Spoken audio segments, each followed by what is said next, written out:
माँ जी, आप भी यह घर अपने दहेज में नहीं लाई। जैसे आपका है वैसे ही मेरा भी है। 10 बरस बीत गए जब लता अपने घर यानी अपने ससुराल लौट रही थी। मन के सारे कड़वाहट को दरकिनार करके एक बार फिर से उस आंगन में कदम रखने जा रही थी, जहाँ एक समय पर ना रखने की कसम खाई थी। ट्रेन में बैठे बैठे उसका मन अतीत की गलियारियों में घूमने लगा। आज के बाद तुम मेरे घर में पैर नहीं रखोगी। यह मेरा घर है, तुम दहेज में नहीं लाई।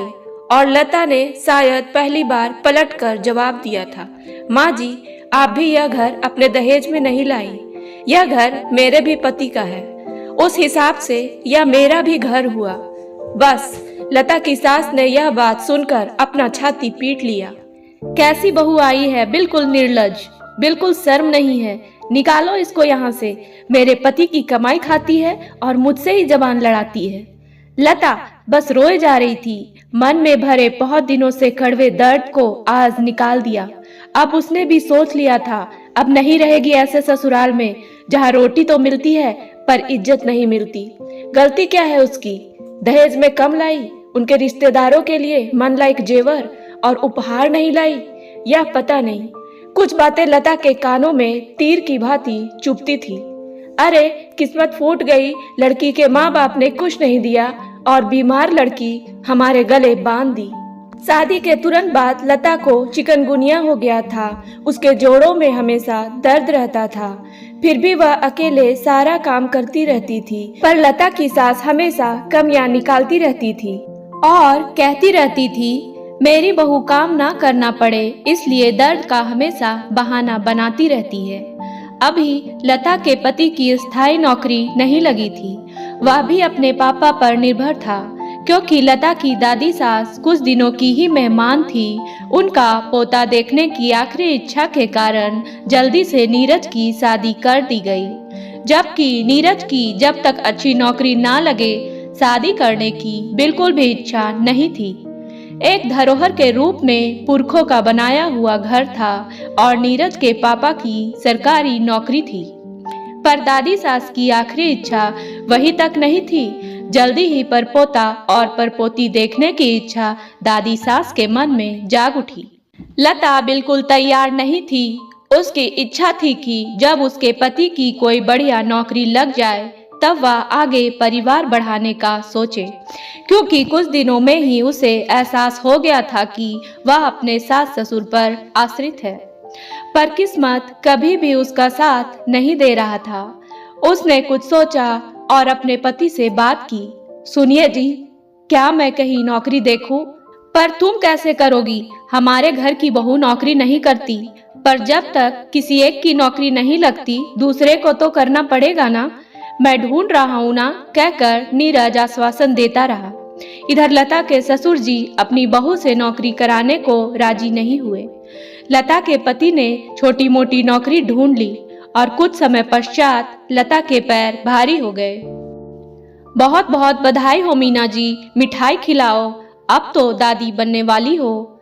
हाँ रे, पोता होगा तो जरूर मिठाई खिलाऊंगी। लता को लगा सारे सपने तो उसके एक जिम्मेदार बहू बनने में ही चले गए। एक आस जगी कि शायद पोते का मुंह देखकर उसकी सास का रवैया थोड़ा ठीक हो जाएगा। पर यहाँ तो हर छोटी छोटी बात पर उसे ताना दिया जाने लगा।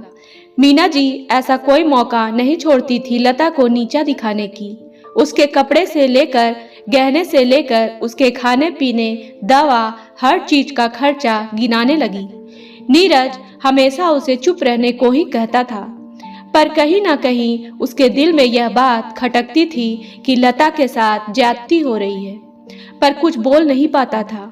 मीना जी की हिम्मत और बढ़ती गई। हद तो तब हो गई जब उनके यहाँ पोती ने जन्म लिया और मीना जी दवाई के खर्चे, हॉस्पिटल के खर्चे, खाने के खर्चे और तो और लता के खाने और उसकी बेटी के दूध के खर्चे का भी हिसाब लगाने लगी। एक दिन ऐसे ही लता अपनी बीमार नन्ही सी बेटी को दवा खाना इलाज के लिए ले गई थी। जब लौटी तो आ गई, खुद तो बीमार थी, बेटी भी जनी तो वह भी बीमार निकली। माँ, कैसी बातें कर रही हैं आप? नीरज ने कहा। और क्या इसकी बीमारी में कम खर्चा हुआ जो इसकी बेटी में तू खर्चा करेगा। माँ, वह मेरी भी बेटी है और आपकी पोती।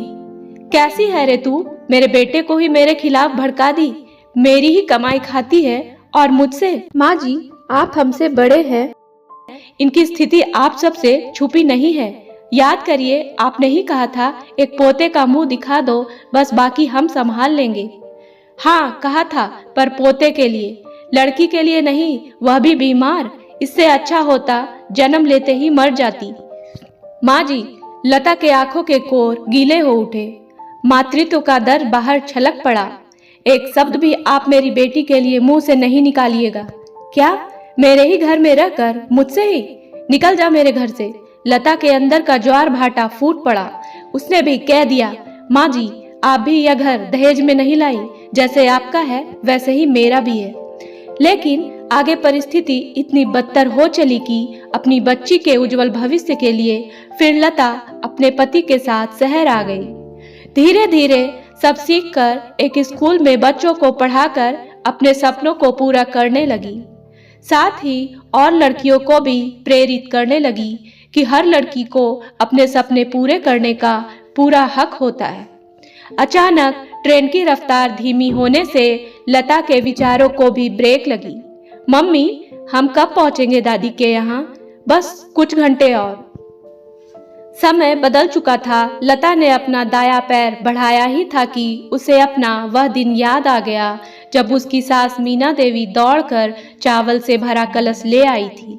घर की दीवारों पर उसके हाथों की छाप धुंधली पड़ चुकी थी। आंगन सूना पड़ा था। बरसों पहले लता बैठकर ढेर सारा बर्तन मांजा करती थी। अचानक लता को याद आया, निकल जा, यह मेरा घर है। लता के आंखों के आंसू थम नहीं रहे थे, पर यह तो उसका अपना घर है।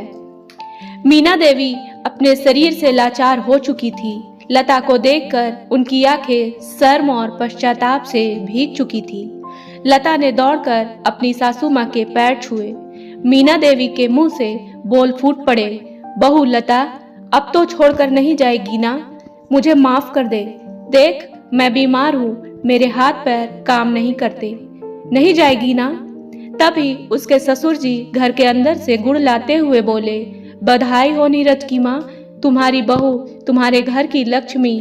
हाँ जी, मेरे घर की लक्ष्मी लौट आई है, अपने साथ उजाला लेकर। तभी नीरज ने कहा, उजाला है कहाँ?